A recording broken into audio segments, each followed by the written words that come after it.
Амгалан дүүрэн байцгаана уу? Эдгэрлийн өргөө төрийн бас байгууллагын гүйцэтгэл цаахан байна. За өнөөдөр Монголын ард түмэндээ бид бүхнээс барьж байгаа маш том, маш үнцэнтэй хоёр бэлгийн талаар та бүхэнд танилцуулах бэлэн болоод байна. За юуны өмнө эдгэрлийн өргөө төрийн бас байгууллага манай баг хамт олонны эрхэм зорилгыг та бүхэнд танилцуулъя. Бид бүхэн бол бэлэг оюунаар ертөнцийг ийгүүлнэ гэдэг ийм эрхэм зорилготой байгаа. Энэхүү эрхэм зорилгын хүрээнд бол бид нар зорилт тавьсан байж байна. 2030 он гэхэд Монгол улсынхаа 1 сая гэр бүл, 2040 он гэхэд дэлхийн 100 сая гэр бүлийг өөдрөг сэтгэлтэй, эрүүл сарвал, элбэг баян, аз жаргалтай амьдрахад нөлөөлж бие сэтгэлийн дүүрэн жаргалыг мэдрүүлэн бадраана гэдэг энэхүү зорилтыг бол тавьсан ажиллаж байгаа. За тэгвэл 2030 он хүртэл бид 1 сая гэр бүлд хүрэх гэж байгаа бол энэхүү 1 сая гэр бүлд хүрэх үндсэн тулгуур болсон хоёр үндэсний хөтөлбөрийг бол боловсруулсан. Та бүхэнд танилцуулахад одоо бэлэн болсон байж байгаа гэсэн. За нэгдүгээрх нь бол сэтгэлийн хүчээ мэдэр, хоёрдугаарх нь сэтгэлийн хүч хуралдай нийгмийг соён гэгэрүүлэх үндэсний хөтөлбөртэй хамтран ажиллах сандаа гэсэн. За эхний хөтөлбөр нь бол яах вэ гэхээр манай эдгэрлийн өргөний баг хамт олон тухайн нэг аймагт дагаараа очиж 11-ээс 13 өдрийн хугацаанд ажиллах ийм хөтөлбөр байгаа бол хоёр дахь хөтөлбөр нь үүний үргэлжлэл болсон бүтэн 1 жил гарагийн хугацаанд тухайн аймгийн бүх сумдууд, бүх иргэдийн хүрээнд одоо хурж үзлэх боломжтой ийм хөтөлбөр байгаа. За 2030 он хүртэл үргэлжлэнэ.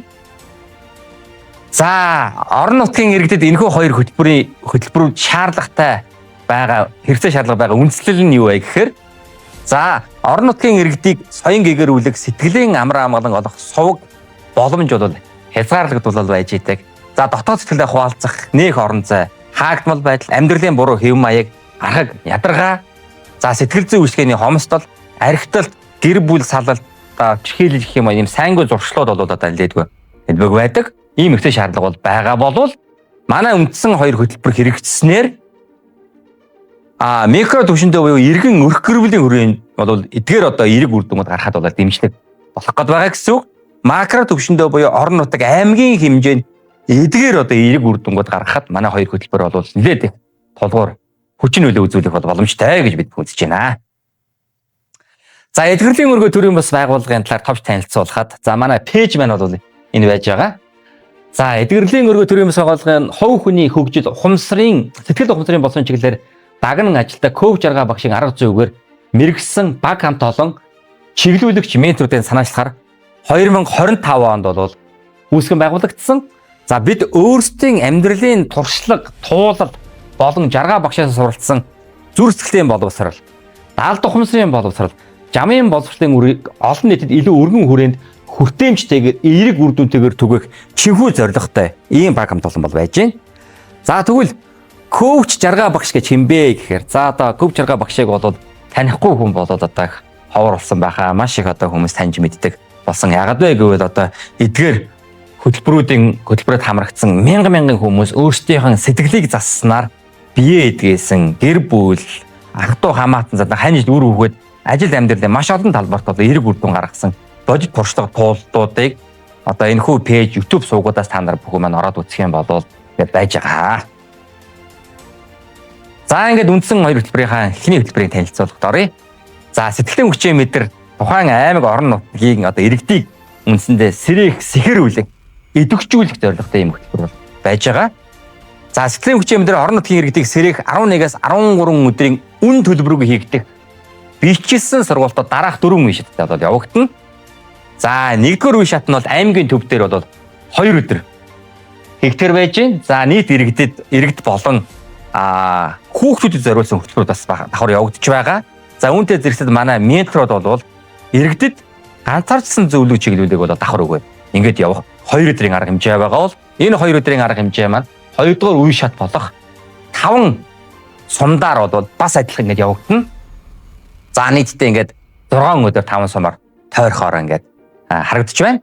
За 3 дугаар үе шат нь бол яах вэ гэхээр сонгогдсон 50 хүнд зориулсан агсын шатны хичээл хөтөлбөр бүлгийн коучийн ганцаарчсан уулзалтыг одоо амралтын газар 3 өдрийн хугацаанд бол хийхээр төлөвлөд байж гэн. За одоо сүүлийн үед одоо ретрит гэж хүмүүс ярьдаг болсон. Одоо үндсэндээ ийм хөтөлбөрийг бид нар 50 хүндэл одоо зориулсан арга хэмжээ хийхээр төлөвлөсөн байна гэсэн. За үе шат 4-р нь юу вэ гэхээр хаалтын үйл ажиллагаа аймгийн төв дээр болно. Сэтгэлийн хүчээ мэдэр арга хэмжээний хүрээнд ямар хуу үр дүн тухайн аймагт бий болсон бэ гэд маш олон баялаг хөтөлбөртэй хаалтын арга хэмжээ болно. За мөн ингээд дараагийн үе шат болох сэтгэлийн хүч хуралтай хөтөлбөрийг хэрэгжүүлэх санамж бичгийг одоо баталгаажуулах их зэрэг арга хэмжээнд явагдахаар байж байна. За төрөөс болгоны зүгээс дараах бүрэлдэхүүнтэй баг одоо тухайн аймагт бол бид нар ажиллагаа төлөвлөж байна. За үндсэн сургууль дуусуудыг их 3 хүн гүйц захирал Батцаахан миний бие эдгэрлийн өргөний зөвлөх ахлах метр манай тогтхон мөрментер, за төслийн менежер Солонгоо, за хүүхдийн сургалтыг зохион байгуулах одоо нэг багш менежер, за багийн бусад 3 гишүүн байгаа хөтөлбөрийн зохицуулагч, зураглагч техникийн ажилтан жолооч гэдэг үндсэндээ 7 хүний бүрэлдэхүүн дээр нэмэгдээд ганцаарчилсан одоо зөвлөгөө чиглэлүүд өгөх менторууд бол нэмэгдэнэ. За тэгэхээр хичнээн ментор одоо захиалах тухайн аймаг орон нутаг өөрсдөө ингэ тоогоо хэл захиална гэсэн. За жишээлбэл энэ 7 хүн дээр 3 ментор захиалаа гэх юм нийтээ 10 хүний баг бүрэлдэхүүн одоо та нэг аймагт ажиллана гэж ингэ харагдахаар байна гэсэн.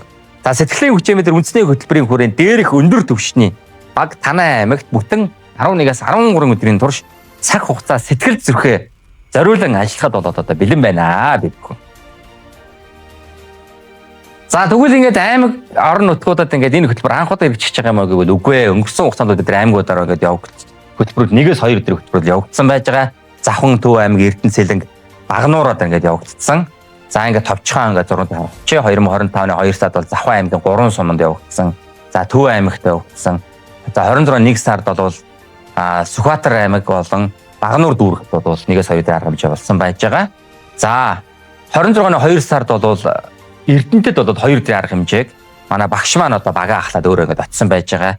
За Эрдэнэтийн одоо үлдвэрчний хэлний албаны манай төвшин жаргал ах маань бол Баян өндөр сумын эрдэнэ төлөвчийн хуралтай хамтраад бид бүхнийг өрнж чадаа гэдэг 2 өдрийн арга хэмжээ маш сайхан болсон. Тэгээд оцсон газар бүр одоо бидний арга хэмжээ бол заал дүүрэн багтахгүй хүмүүс ингээд цугларч маш өргөн дэлгэр сайхан арга хэмжээ болдог байгаа. Тэгээд энэ арга хэмжээ бол бүх аймагуд бол энэ хэмжээд бол зохион байгуулагдана гэдэгт бол бүрэн итгэлтэй байна.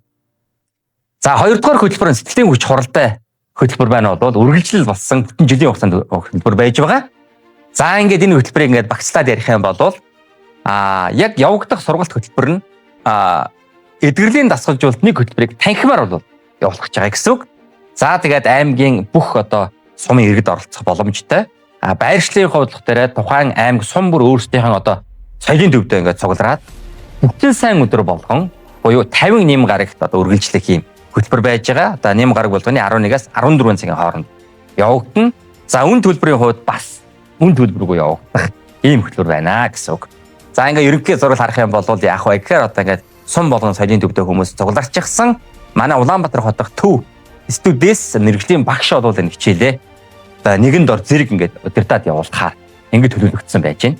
За би бол төсөөлж байгаа 2030 оноос өмнө Монгол улсын 21 аймаг 330 сумын нийт 50-аас 60 мянган иргэд нэгэн зэрэг сэтгэлийн хүч хуралтай хөтөлбөрийн хүрээнд цуглаад чуулж байх мөчийг одоо тэсэн ядан төсөөлөн одоо хүлээж байгаа. Одоо 330 сумд нэг сумд одоо 100-аас 200 хүн цугларлаа гэтэл одоо ингээд 50-60 мянган хүмүүс ингээд нэгэн зэрэг хичээл хөтөлбөрт хамрагдаад ингээд явж байгаа.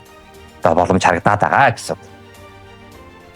За тэгвэл эдгэрлийн дасгалжуулалт энэ хөтөлбөр яадаг хөтөлбөр юм бэ гэдэг талаар товчхон танилцуулъя. За манай жаргай багшаа маань одоо Монгол хүний онцлог тааруулж боловсруулсан эдгэрлийн дасгалжуулалт гэдэг одоо нэг 10-аас 12 аргыг ингээд боловсруулсан системчлсэн юм хөтөлбөр байгаа. 1 2 3 гэсэн 3 үе шаттай. Тэгэхээр энэ сэтгэлийн хүч хуралтай хөтөлбөрийн хүрээнд бид нар эдгэрлийн суд нэг хөтөлбөрийг үнэгүй танхимаар ингээд явуулахаар бэлэн болсон байгаа гэсэн үг. За эдгээр хөтөлбөрт хамрагдаад одоо аймаг сум болгонд бол одоо энэ хөтөлбөрийн үр өгөөжийг хүртсэн хүмүүс бол байгаа гэдэгт бид нар одоо бүрэн итгэлтэй байна. За ингээд энэ хоёр хөтөлбөр гэсэн орон нутагт үлдэх үнц нь юу вэ гэдээ би хоёрхан одоо ингээд тоон үзүүлэлтийг та нартай ингээд танилцуулъя. Сэтгэлийн хүчээ мэдэр 11-ээс 13 өдрийн хугацаанд нэг аймагаас шууд хамрагдах дундаж хүний тоо бол 50000 одоо хүүхэд болон хүмүүс хамрагдаж байгаа бол сэтгэлийн хүч хуралтай хөтөлбөрийн хэмжээнд 1 жил гарагийн турш 58 гарагт олгодог сургалтыг мөнгөн нүгээр үнэлэх юм бол 1.5-аас 3 тэрбум төгрөгийн үнэлгээ болоод ингээд харагдаж байна. За эдгэрэл коучинг эдгээр асар өндөр үн цэний мөхийг үйлчлэхээр орон нутгийн иргэдэд 100% үн төлбөрөөгөө хүрнэ. За тэгвэл 2030 он хүртэл бид нар одоо 21 аймагаараа тойрох гээд төлөвлөж байгаа гэж байгаа бол яг бид нар календараас нь төлөв гаргасан байна. 2026 онд бол 4 аймагаар явахаар байж байна. 8-аас 10 сар. За 27-28 онд бол жилд дунджаар 7 аймаг 29 онд ингээд 3 аймгаар явснараа 21 аймгаа бол дүүргэхийн. Тэгэхээр танай аймаг энэхүү төгөн өршөлтийн хэддэг аймаг болох вэ гэдгийг захиалгаа яах вэ? Өгөх нь шүү дээ. За жишээлбэл манай аймаг 26 оны 9 сард одоо та бүхний хөтөлбөрийг авъя, хамтарч ажиллая гэж одоо урилга саналаа аваад бид илэрхийлнэ гэсэн үг. За тэгвэл сэтгэлийн хүчээ мэдэр үндэсний хөтөлбөртэй хэрхэн хамтран ажиллах вэ?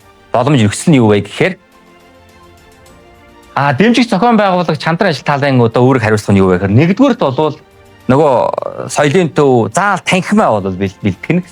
Хоёрдугаарт бол сумынхаа аймгийнхаа иргэдэд хэвлэл мэдээллийн одоо сувгуудаараа мэдээлэл түгээх нь. Гуравдугаарх нь бол яах вэ гэхээр эдгэрлийн өргөнөөс очих одоо баг хамт бүрэлдэхүүнийг Улаанбаатараас очих, буцах, за нөгөө товлсон 5 сундуудаар тойрох энэ нийт хугацааны одоо байр, хоол, за тэгээ шатхууны зардыг хариуцчихад болох юм гэдэг бид нар сал тавьж байна. За төрийн бас байгууллагын зүгээс бол бид нар яах вэ гэхээр өөрсдийн одоо туршлага тоололтой нөгөө баг бүрэлдэхүүнээрээ бид нар ингээд очино. За бүх одоо шатны хөтөлбөр хичээлүүдээ ингээд бэлдэнэ. За өөрсдийнхөө унааг бол ингээд гаргаад очичноо гэж ингээд тэмцсэн байж байна. За сэтгэлийн хүч хуралтай жилийн хугацаанд үргэлжлэх хөтөлбөртэй хамтран ажиллах нөхцөл боломж нь юу вэ гэх юм бол орон нутгийнхаа хүмүүс одоо мэдээлэл хүргэн тухайн орон нутаг. За тэгээд аймаг сум болгон өөрсдийн одоо нөгөө соёлын төв, иргэний танхим бэлдэх юм нөгөө хичээл явуулах, сургалтын танхимаа бэлдэн, техник одоо дэлгэц, чанга гарагч микрофон гэдэгтээ бэлдэх юм байх нь. За тэгээд аймаг одоо сум болгон бас нэг ажилтан тухайн одоо бүтэн сайдар болгоны 3 цаг арга хэмжээнд дээр хариуцсан ажилтан бол томлохоор байгаа. За эдгэрлийн өргөө төрийн бас байгууллагын зүгээс бол бид нар бас тухайн сум болгонд аймаг болгонд бол бие төлөөлөгчөө өөртөө сонгон шалгаруулад за мэдээлэл мэрэгжлийн арга зүйгээр бол хангаад ажиллана. За нэм гараг бүрийн хичээлийг мэрэгжлийн онлайны чиглүүлэгч багш төв студиэс Zoom системээр Монгол орон дээр нэгэн зэрэг чиглүүлэн удирдах явуулна. За ингээд одоо хөтөлбөр одоо мэдээллийн шин чанартай зүйлүүдийг бол манай эдгэрлийн өргөө төрийн бас байгууллага авьяасаад ажиллая гэдэг ийм саналтай байна. За тэгвэл бид бүхэндээ ямар одоо байгууллагууд хамтарч ажиллах боломжтой вэ гэдээ одоо харуулж байна. Улсын хурал, засгийн газар болон бус төрийн байгууллагууд, за аймаг сумын эрдэнэ хүчний хурал, засаг дарганы хамгаалалт, соёлын төвүүд, нутгийн зөвлөлийнхэн, за төрийн бус байгууллагууд байж болно. Хоёрын хөвшлийнхэн жишээлбэл одоо нэг тухайн аймагта одоо хүмүүсийн ард иргэдэд сэтгэл зүйн боловсрол олгох энэ одоо үйлсийг яа гэх юм бол бид бүхэндээ хамтраад одоо хийх боломжтой байна гэсэн. За иргэд өөрсдөө оролцож болно. Олон улсын байгууллагууд хамтарч ажиллах болцоотой байна. За хөтөлбөрүүтэй хамтран ажиллах санал хүсдэг хэрхэн илэрхийлэх вэ гэхээр эдгээр утсаар холбогдно. За манай пэйж рүү хандаж болно. За энэ одоо бичлэгийн доор бол бид нар энэ хөтөлбөртэй хамтран ажиллах формын линкийг бас ингээд тавьчихна. Тэгэхээр тэр формын линкийг өглөө та бүхэн маань одоо хамтран саналаа гаргаарай. За төв эдгэрлийн өргөө бол Улаанбаатар хотын зүүн дөрвөн зам сурагчаа уруудаад дөрвөн давхар ногоо эдгэрлийн өргөө гэсэн хаягтай офис маань байж байгаа. Энэ дэрж бас ингээд уулзах боломжтой байна. Энэгээр та бүхэн маань хамтран саналаа гаргаарай.